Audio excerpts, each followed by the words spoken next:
Serangan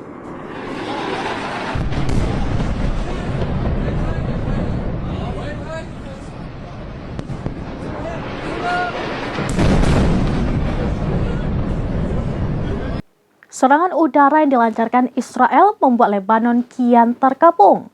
Baru-baru ini jalan utama yang menghubungkan Lebanon dengan Suriah terkena serangan Israel pada Jumat 4 Oktober 2024.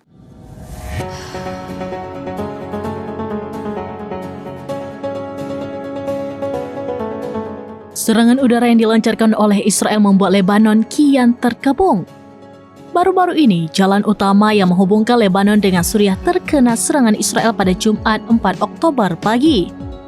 Serangan Israel tersebut memutus jalur utama penghubung Lebanon-Suriah. Jalan ini biasa digunakan oleh ratusan ribu orang untuk melarikan diri dari pemboman Israel. Menteri Perhubungan Lebanon, Ali Hammieh, mengkonfirmasi insiden tersebut. Hammieh mengatakan kepada Reuters bahwa serangan itu terjadi di wilayah Lebanon dekat perbatasan Masna. Serangan menciptakan kawah besar selebar 4 meter.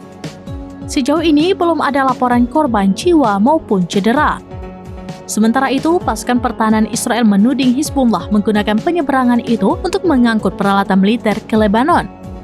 Berdasarkan statistik pemerintah Lebanon, lebih dari 300.000 orang telah menyeberang dari Lebanon ke Suriah selama 10 hari terakhir untuk menghindari pemboman Israel. Sebagian besar yang menyeberang adalah warga Suriah.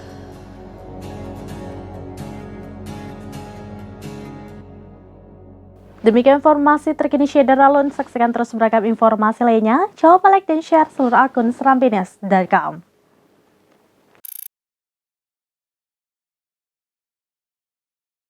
Download Tribun X sekarang.